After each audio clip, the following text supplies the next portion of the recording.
ಯಾರೆಲ್ಲ ಸಾವನ್ನಪ್ಪಿದ್ದಾರೆ ಅವರ ಆತ್ಮಕ್ಕೆ ಶಾಂತಿಯನ್ನು ಕೊಡ್ತೇನೆ. ಅವರ ಕುಟುಂಬ ವರ್ಗದವರಿಗೆ ಭಗವಂತ ನಷ್ಟವನ್ನು ಭರಿಸ್ತಕ್ಕಂಥ ಶಕ್ತಿ ಕೊಡಲಿ ಅಂತೇಳಿ ನಾನು ಪ್ರಾರ್ಥನೆಯನ್ನು ಮಾಡ್ತೇನೆ. ಈಗಾಗಲೇ ತಮಗೆಲ್ಲ ಗೊತ್ತಾಗಿದ್ದ ಹಾಗೆ ಮುಖ್ಯಮಂತ್ರಿಗಳು ನಿನ್ನೆ ಸಭೆಯನ್ನು ಮಾಡಿ ಅನೇಕ ಮಾಹಿತಿಗಳನ್ನು ತೆಗೆದುಕೊಂಡು ತಮಗೆ ಮಾಧ್ಯಮ ಸ್ನೇಹಿತರಿಗೆ ಉದ್ದೇಶಿಸಿ ಮಾತನಾಡಿದ್ದಾರೆ. ಈಗಾಗಲೇ ಈ ಘಟನೆ ಬಗ್ಗೆ ಒಂದು ಮೆಜಿಸ್ಟೀರಿಯಲ್ ಎನ್ಕ್ವೈರಿ ಆಗಬೇಕು ಅಂತ ಕೂಡ ಆದೇಶವನ್ನು ನಿನ್ನೆ ರಾತ್ರಿಯೇ ಅವರ ಲ್ಯಾಪ್ಸಸ್ಗಳಿದ್ದರೆ ಅವ್ರು ಯಾರೇ ಆಗಿರ್ಬೋದು ಅವ್ರ ಮೇಲೆ ಕಠಿಣವಾದಂಥ ಕ್ರಮವನ್ನು ನಾವು ತೆಗೆದುಕೊಳ್ತೇವೆ ಅಂಥೇಳಿ ಈಗಾಗಲೇ ನಾನು ಹೇಳಿದ್ದೇನೆ, ಮುಖ್ಯಮಂತ್ರಿಗಳು ಕೂಡ ಹೇಳಿದ್ದಾರೆ. ನಾನು ವಿವರಣೆಯನ್ನು ಈಗ ಮಾಡೋದಕ್ಕೆ ಹೋಗೋದಿಲ್ಲ, ಯಾಕೆಂದರೆ ತನಿಖೆ ಏನು ಎನ್ಕ್ವೈರಿ ಆದೇಶ ಮಾಡಿದ್ದೀವಿ, ಎನ್ಕ್ವೈರಿಯಲ್ಲಿ ಏನೆಲ್ಲ ವಿಚಾರಗಳು ಬರೋ ತನಕ ನಾವು ಯಾವುದನ್ನು ಕೂಡ ಈಗ ಹೇಳೋದಕ್ಕೆ ಸಾಧ್ಯ ಇಲ್ಲ. ಅದಕ್ಕಾಗಿ ನಾನು ಯಾವುದನ್ನು ವಿವರಣೆ ಮಾಡೋದು. ಆದರೆ ಈ ಮಾಹಿತಿ ಹೇಗಿದೆ ಅಂದರೆ 56 ಇಂಜುರಿ ಆಗಿರೋರು 46 ಜನ ಅವರು ಮನೆಗಳಿಗೆ ಹೋಗಿದ್ದಾರೆ, ಟ್ರೀಟ್ಮೆಂಟ್ ತಗೊಂಡು ಮನೆಗಳಿಗೆ ಹೋಗಿದ್ದಾರೆ.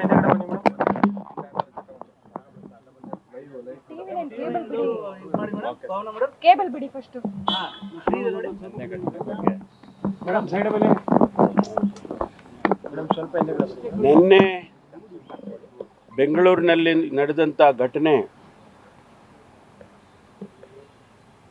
ರಾಜ್ಯದ ಕ್ರಿಕೆಟ್ ಇತಿಹಾಸದಲ್ಲೇ ಯಾವತ್ತೂ ಕೂಡ ಆಗಿರಲಿಲ್ಲ. ನಾನು ಮೊದಲನೇದಾಗಿ ಯಾರೆಲ್ಲ ಸಾವನ್ನಪ್ಪಿದ್ದಾರೆ ಅವರ ಆತ್ಮಕ್ಕೆ ಶಾಂತಿಯನ್ನು ಕೊಡ್ತೇನೆ. ಅವರ ಕುಟುಂಬ ವರ್ಗದವರಿಗೆ ಭಗವಂತ ನಷ್ಟವನ್ನು ಭರಿಸ್ತಕ್ಕಂಥ ಶಕ್ತಿ ಕೊಡಲಿ ಅಂತ ಹೇಳಿ ನಾನು ಪ್ರಾರ್ಥನೆಯನ್ನು ಮಾಡ್ತೇನೆ. ಈಗಾಗಲೇ ತಮಗೆಲ್ಲ ಗೊತ್ತಾಗಿದ್ದ ಹಾಗೆ ಮುಖ್ಯಮಂತ್ರಿಗಳು ನಿನ್ನೆ ಸಭೆಯನ್ನು ಮಾಡಿ ಅನೇಕ ಮಾಹಿತಿಗಳನ್ನು ತೆಗೆದುಕೊಂಡು ತಮಗೆ ಮಾಧ್ಯಮ ಸ್ನೇಹಿತರಿಗೆ ಉದ್ದೇಶಿಸಿ ಮಾತನಾಡಿದ್ದಾರೆ. ಈಗಾಗಲೇ ಈ ಘಟನೆ ಬಗ್ಗೆ ಒಂದು ಮೆಜಿಸ್ಟೀರಿಯಲ್ ಎನ್ಕ್ವೈರಿ ಆಗಬೇಕು ಅಂತ ಕೂಡ ಆದೇಶವನ್ನು ನಿನ್ನೆ ರಾತ್ರಿಯೇ ಪ್ರಕಟಣೆ ಮಾಡಿದ್ದೇವೆ. ಅರ್ಬನ್ ಜಿಲ್ಲಾಧಿಕಾರಿಗಳ ನೇತೃತ್ವದಲ್ಲಿ ಎನ್ಕ್ವೈರಿ ಆಗಬೇಕು ಅಂಥೇಳಿ ಸರ್ಕಾರ ಆದೇಶವನ್ನು ಮಾಡಿದೆ. ಯಾರು ತಪ್ಪಿತಸ್ಥರಿದ್ದಾರೆ, ಒಂದು ವೇಳೆ ಅವರ ಲ್ಯಾಪ್ಸಸ್ಗಳಿದ್ದರೆ ಅವ್ರು ಯಾರೇ ಆಗಿರ್ಬೋದು ಅವ್ರ ಮೇಲೆ ಕಠಿಣವಾದಂಥ ಕ್ರಮವನ್ನು ನಾವು ತೆಗೆದುಕೊಳ್ತೇವೆ ಅಂಥೇಳಿ ಈಗಾಗಲೇ ನಾನು ಹೇಳಿದ್ದೇನೆ, ಮುಖ್ಯಮಂತ್ರಿಗಳು ಕೂಡ ಹೇಳಿದ್ದಾರೆ.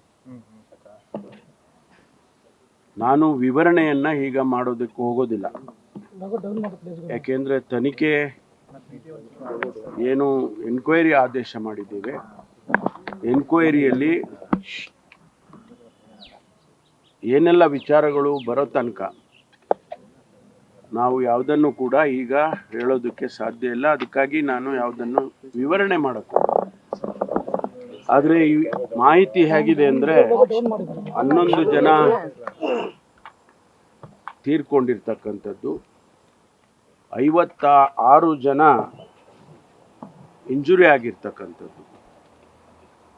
ಆ 56 ಇಂಜುರಿ ಆಗಿರೋರು 46 ಜನ ಅವರು ಮನೆಗಳಿಗೆ ಹೋಗಿದ್ದಾರೆ, ಟ್ರೀಟ್ಮೆಂಟ್ ತಗೊಂಡು ಮನೆಗಳಿಗೆ ಹೋಗಿದ್ದಾರೆ. 10 ಜನ ಮಾತ್ರ ಆಸ್ಪತ್ರೆಯಲ್ಲಿ ಇದ್ದಾರೆ. ಅದರಲ್ಲಿ ಯಾರಿಗೂ ಕೂಡ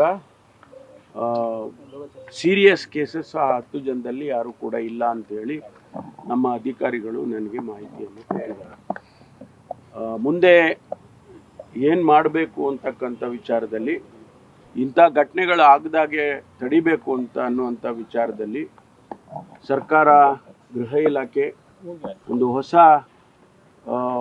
SOP ಸ್ಟ್ಯಾಂಡರ್ಡ್ ಆಪರೇಟಿವ್ ಪ್ರೊಸೀಜರನ್ನು ನಾವು ಮಾಡ್ತೇವೆ.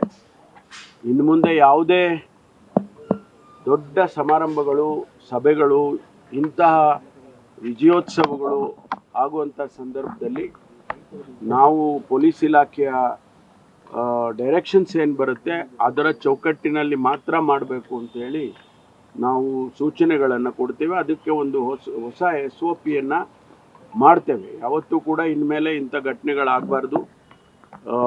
ಅಮಾಯಕರ ಸಾವುಗಳು ಆಗಬಾರ್ದು. ಇನ್ನೋಸೆಂಟ್ ಪೀಪಲ್ಲು ಪಾಪ ಅವರನ್ನೆಲ್ಲ ನೋಡಿದಾಗ ಎಂಥವರಿಗೂ ಕೂಡ ನೋವಾಗುತ್ತೆ. ನನಗೆ ಅವರನ್ನು ನೋಡಿದಾಗ ಅಲ್ಲಿ ಮಾರ್ಚರಿಯಲ್ಲಿ ನಾವು ಶವಗಳನ್ನು ನೋಡಿದಂಥ ಸಂದರ್ಭದಲ್ಲಿ ಭಾಳ ದುಃಖ ಆಯಿತು ನಮಗೆಲ್ಲರಿಗೂ ಕೂಡ. ಆ ಯಂಗ್ಸ್ಟರ್ಸು 20, 22, 25 ವರ್ಷ ವಯಸ್ಸಿನವರು, ಅವರು ಏನೋ ಸಂತೋಷದಿಂದ ಬಂದು ಆಚರಣೆ ಮಾಡೋಕ್ಕೆ ಬಂದಂಥ ಸಂದರ್ಭದಲ್ಲಿ ಅವರು ತಮ್ಮ ಜೀವವನ್ನೇ ಕಳ್ಕೊಳ್ತೇವೆ ಅಂತ ಯಾರೂ ಊಹೆ ಮಾಡಿರಲಿಲ್ಲ. ಹಾಗಾಗಿ ನಾವು ಭಾಳ ಕಠಿಣವಾಗಿ ಕ್ರಮವನ್ನು ತಗೊಳ್ತೇವೆ ಮತ್ತು ಇಲ್ಲಿ ಎಲ್ಲೆಲ್ಲಿ ಲ್ಯಾಪ್ಸಸ್ ಆಗಿದೆ ಅದನ್ನು ಕೂಡ ನಾವು ನೋಡ್ತೇವೆ. Sir, do you not feel that the arrangement, sir, do you, sir, ಸರ್ಕಾರ ಅದನ್ನು ಪಾಲಿಸಿಲ್ಲ ಅಂತ ಎಲ್ಲವನ್ನೂ ಏನಾಗಿದೆ, ನಾನು ಇದ್ದಕ್ಕಿದ್ದಾಗೆ 24 ಗಂಟೆ ಒಳಗೆ ತಮಗೆ ಗೊತ್ತಿದೆ, ಇಡೀ ರಾತ್ರಿ ಸೆಲೆಬ್ರೇಷನ್ ಮಾಡಿದ್ರು. ಇಡೀ ಬೆಂಗಳೂರಿನಲ್ಲೇ ಬೀದಿಯಲ್ಲಿ ಸೆಲೆಬ್ರೇಷನ್ಸ್ ಮಾಡಿದ್ರು. ಅವರಿನ್ನೂ ಮನೆಗಳಿಗೆ ಹೋಗಲಿಲ್ಲ. ಬೆಳಿಗ್ಗೆ ಆದ ತಕ್ಷಣ ಈ ಸೆಲೆಬ್ರೇಷನ್ನಿನ ವಾತಾವರಣ ಸೃಷ್ಟಿಯಾಯಿತು. ಒಬ್ಬ ವ್ಯಕ್ತಿ ಅಲ್ಲಿ ಏನದು ಹಳೆ ಮಲ್ಯ ವೈದೇಹಿ ಮಲ್ಯ ಆಸ್ಪತ್ರೆಯಲ್ಲಿ ಒಬ್ಬ ವ್ಯಕ್ತಿ ತನಗಿದ್ದದ್ದು ಒಬ್ಬ ಮಗನ್ನ ಕಳ್ಕೊಂಡೆ ಅಂತಕ್ಕಂತ ಹೇಳುವಾಗ ಅವ್ರು ಹೇಳಿದರು, 6 ಗಂಟೆಗೆ ನಮ್ಮ ಹುಡುಗ ಮನೆ ಬಿಟ್ಟ, 6 ಗಂಟೆಗೆ ಕಾಲೇಜಿಗೆ ಹೋಗ್ತೀನಿ ಅಂತ ಹೇಳಿ ಹೋದವನು ನೋಡಿ ಈ ರೀತಿ ಆಗಿದೆ ಅಂತ. ಅಂದರೆ ಇಡೀ ಒಂದು ಸಮುದಾಯ ಒಂಥರ ಏನೋ ಒಂದು ಆ ಸೆಲೆಬ್ರೇಷನ್ ಇದರಲ್ಲಿ ಬಂದುಬಿಟ್ರು. ಅದು ಯಾರು ಕೂಡ ಊಹೆ ಮಾಡಿರಲಿಲ್ಲ. 35,000 ಕೆಪಾಸಿಟಿ ಇದ್ದದ್ದಕ್ಕೆ 3 ಲಕ್ಷ ಜನ ಬರ್ತಾರೆ ಅಂದರೆ, ನನಗೆ ಒಂದು ಮಾಹಿತಿ, ಮೆಟ್ರೋದವರು ಒಂದು ಮಾಹಿತಿಯನ್ನು ಹೇಳಿದ್ದಾರೆ.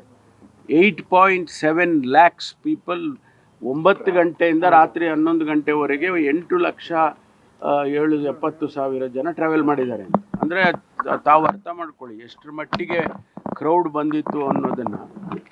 ಅದರಿಂದ ನಾವು ಈ ತನಿಖೆ ಬರೋವರೆಗೂ ಯಾವುದೇ ವಿಚಾರವನ್ನು ನಾನು ಹೇಳಕ್ಕೆ ಹೋಗೋದಿಲ್ಲ. ಆಮೇಲೆ ನಾನೀಗ ಅಲ್ಲಿ ಸ್ಥಳಕ್ಕೆ ಹೋಗ್ತಾ ಇದ್ದೀನಿ, ಏನು ಚಿನ್ನಸ್ವಾಮಿ ಸ್ಟೇಡಿಯಮ್ಗೆ ಹೋಗಿ ಎಲ್ಲಿ ಆ ರೀತಿ ಘಟನೆ ಆಗಿದೆ ಅದನ್ನೆಲ್ಲ ನೋಡ್ಕೊಂಡು ಬರ್ತೇನೆ. ಮತ್ತು ಯಾರು RCB ಅವರು, ಆಮೇಲೆ ನಮ್ಮ KC ಅನ್ನೋರು, ಅವ್ರ ಜೊತೆಯಲ್ಲೂ ಕೂಡ ಮಾತನಾಡ್ತೀನಿ, ಸಭೆ ಮಾಡ್ತೀನಿ. ಅದೆಲ್ಲ ಟೆಕ್ನಿಕಲ್ ಏನೇ ಇದ್ರು ಅದನ್ನು ಕೂಡ ಈಗ ನಾನು ಕಮಿಷನರ್ಗೆ ಹೇಳಿದ್ದೀನಿ, DGಗೆ ಹೇಳಿದ್ದೀನಿ, ಅಲ್ಲೆಲ್ಲ ಬರ್ತಾರೆ. ಅದು ತಾವು ಹೇಳಿದ ಮೇಲೆ ಅದನ್ನು ಕೂಡ ನಾನು